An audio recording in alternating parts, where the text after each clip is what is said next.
Hello, Biblionauts. Sorry, you're shaking. This is unstable grounds, as you will probably guess by the poem that I'm about to read today. The world could end tomorrow.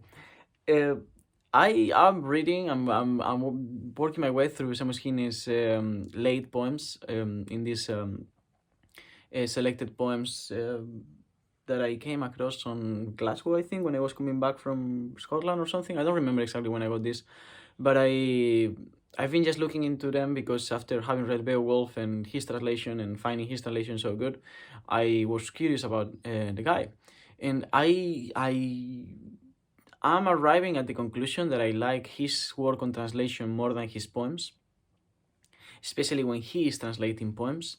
Uh, I I I don't know what that says about him as a poet. I think he's a really good poet.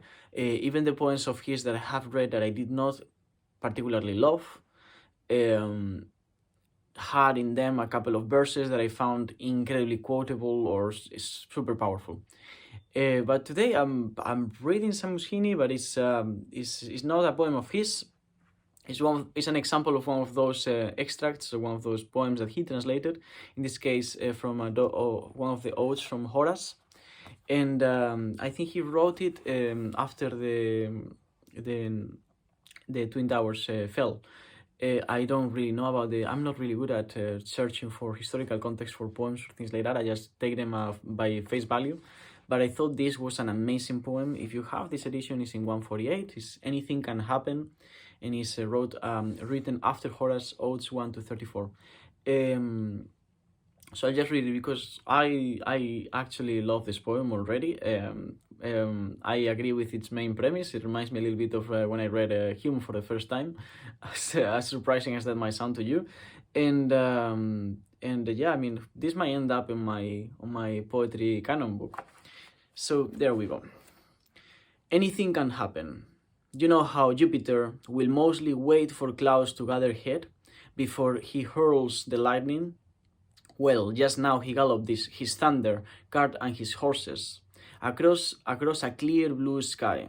It shocked the earth and the clogged under earth, the river Styx, the winding streams, the Atlantic shore itself. Anything can happen. The tallest towers be overturned.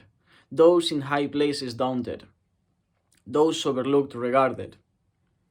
Strut big fortune swoops, making the air gasp, tearing the crest of one, setting it down, bleeding on the next. Ground gives the heavens weight, lifts up of Atlas like a kettle lid, capstones sift, nothing resettles right. Telluric ash and fire spores boil away. I hope that despite of my English reading, which I know is precarious, I know it's it's not ideal, you were able to see how powerful this poem is and how, yeah, I mean, I think anything can happen. I think that is true. The reason why I said that it reminded me a little bit of Hume is because Hume's skepticism was based on, like, his idea of truth was that truth is only based on convention. The sun only rises. We know that the sun will rise only because it rose yesterday, not because we actually know that it will rise tomorrow. Nothing is or should be taken for granted. This poem gains more power, or at least more context, when you know that he wrote it after the disaster of 9/11. But either way, I think this poem applies just as well to today. And definitely it's made me not only going to continue reading Seamus Heaney, but to read Horace, which I haven't read. I haven't read any Horace, and I mean, I'm gonna be saying from now on that this is my favorite poem from Horace, but I definitely need to get to read Horace.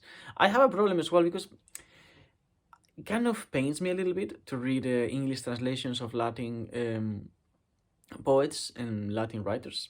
Not because, I mean, for two reasons. One is because I speak a language that is far closer to Latin, far more similar, and therefore more faithful to the original.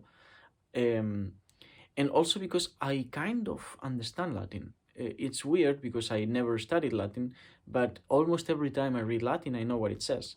And I don't know why that is. Maybe it's because I have a basic understanding of every Latin language that is still alive today. But it's very rare that I come across a Latin word that I don't know what it means. So I feel like I would like to get a bilingual translation, Spanish and Latin, or English and Latin, of Horace's poems. Let me know which is your favorite Horace poem and your favorite Seamus Heaney poem, and I'll check them out. And yeah, that's Seamus Heaney.